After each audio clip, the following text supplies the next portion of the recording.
কেমন আছো? তো শুল্ক যুদ্ধ যে শুরু হয়েছে, যে আমেরিকা শুরু করেছে, এই শুল্ক যুদ্ধ থেকে এখন কিন্তু সমস্ত দিকে সমস্ত দেশের উপর কিন্তু একটা ক্ষোভ প্রকাশ হচ্ছে। এবং অন্যদিকে আমরা দেখতে পাচ্ছি যে ভারত, চীন এবং রাশিয়া একটা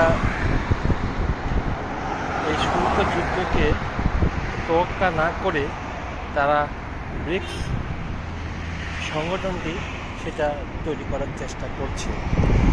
কেননা কারণ আমেরিকার এই দাদাগিরি আর কতদিন?